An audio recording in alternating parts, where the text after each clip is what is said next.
Hello, and welcome back to WTV's Teen Mother, the Florida Edition, Reunion Special. I am here with Abby, one of the teen moms. Since being on the show, Abby has worked hard to help reduce teen pregnancy in the state of Florida. Abby, why don't you tell us about this? Well, as you know, teen pregnancy is a huge problem in Florida. At my high school, it was very common for my classmates to be sexually active. It seems to be the same throughout the state.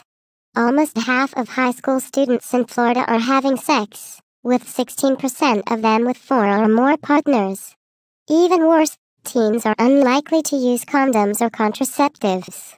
That's how I got pregnant. Florida is ranked 6th in the nation for teen pregnancy rates and 2nd in the nation for teen abortion rates.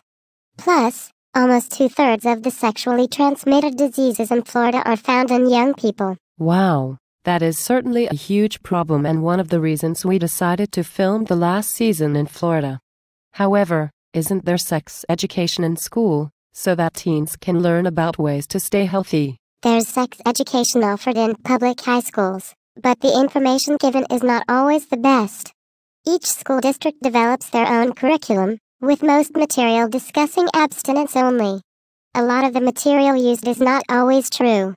In my sex education class, we were told that condoms are not recommended by doctors as they are old-fashioned. Did your instructors tell you this, or did your classmates? The sex education instructors did.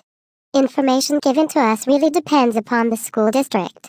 Other teen moms from Florida that I've spoken to said that an instructor taught them in class while others said the school nurse taught them. Researchers reviewed all of the sex education curriculum in Florida and found that commonly used material contained scientific errors, gender stereotypes portrayed as scientific fact, and scientific points blended with religion.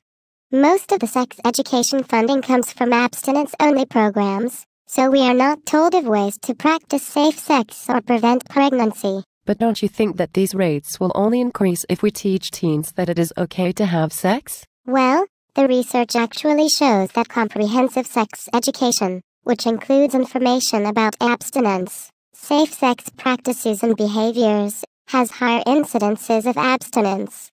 Teens have healthier sexual behaviors with lower rates of sexually transmitted diseases and pregnancy. Teens are also more likely to postpone sex, have fewer partners, and not have sex as often. When comprehensive sex education is used, many people may think parents should be teaching this to their children at home and will not want to waste tax dollars on teaching teens about sex. That is true. I wish my parents had the sex talk with me, but they didn't. I felt too embarrassed to go to them. The information my friends and I had about sex came from school, other friends, television, and the internet. A lot of my friends were in the same situation. And for those people who think teen pregnancy isn't their problem, well, it is. In 2008, teen pregnancy cost Florida taxpayers $551 million. That's a lot of money. Does comprehensive sex education save money? Yes, it does. Effective safe sex programs save $2.65 in medical costs and lost productivity for every dollar that is spent. In communities at higher risk for teen pregnancy, comprehensive sex education saves almost $10,500 every year for each adolescent until age 30. As you can see, comprehensive sex education not only has better results for sexual behaviors, but also saves money. Those are very valid points. But is that what the public wants? Since traveling to give talks at different schools, I've found that many students, teachers, and even parents want this. A small survey of Tampa and its surrounding areas found this was true there too. Also, a lot of different organizations of nurses, doctors, and psychologists such as the American Nurses Association, American Medical Association, American Public Health Association, and the National Association of School Psychologists support comprehensive sex education. So Abby, what would you tell others about your experience as a teen mom? I love my baby very much. But I do wish that I would have waited. It is very difficult taking care of a baby when you are really just a kid yourself. I'm not able to do a lot of the same things my friends do. Like, I had to miss prom and I had to quit the swim team.